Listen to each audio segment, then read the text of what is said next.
Chapter 3. I don't get it, said Arthur, as the kids walked away. Who would want to get rid of our books? Not all our books, Francine reminded him. Just to scare your pants off club books. Why pick on them? Said Buster. Nobody had a quick answer. Hey, said Sue Ellen, look at that. She pointed to TV's store across the street. The Spock logo filled the screen. Everyone crossed the street to find out what was going on. In suburban Elwood City, said the news reporter, a parents group has traced some children's book off the shelf of the public library. The picture showed the library and all the kids waiting in line. That's us, said the brain. How did we get on TV so fast? Asked Buster.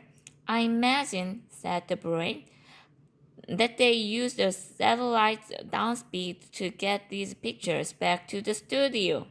Shh, said Francine. I want to hear the rest. The parents group called PAWS. Parents Against the Weird Stories, said the scary stories are bad for kids. We tried unsuccessfully to reach E.A.D. Poe, the author of the books, for comment, hoping to build more support. Paul's is holding a rally for concerned parents.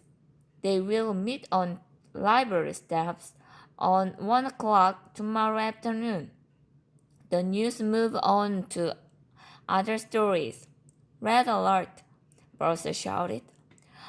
If we ever want to pants scare off us again, we've got to do something and fast.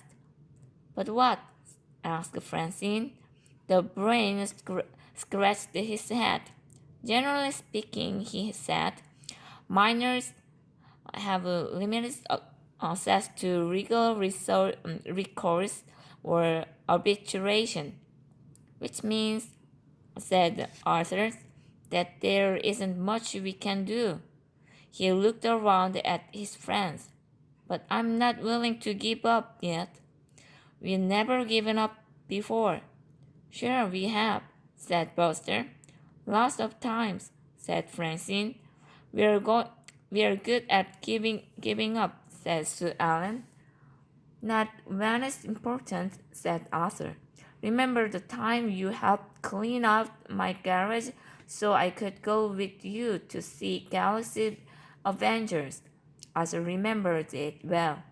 Francine was carrying 2 heavy bags of trash. The brain was stacking paint cans, and Arthur was lining up 2x4s against the wall. Buster was sweeping the floor. When he finished, he started balancing the broom on his nose. Suddenly, the broom fell off, knocking over the 2x4. They fell on the paint cans, which opened and spilled paint everywhere. Francine was so startled that she dropped the trash bags, and all the garbage tumbled out. I remember that, said Francine. Nice going, Buster. It was an accident, said Buster. It could have happened to anyone. The point is, said Arthur, we made it to the movie. The next day, said Brain, after we cleaned up everything. Okay, said Arthur. So we hit a few bumps along the way. About the time Buster needed help with his math. Buster was sitting on his couch, deep in concentration.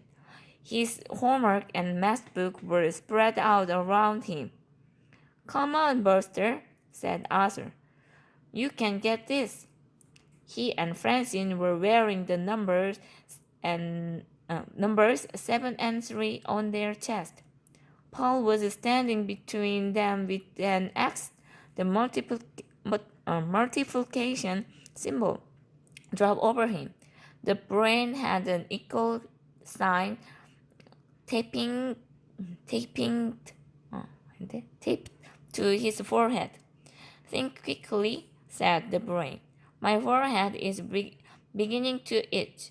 21, said Buster. The answer was 21.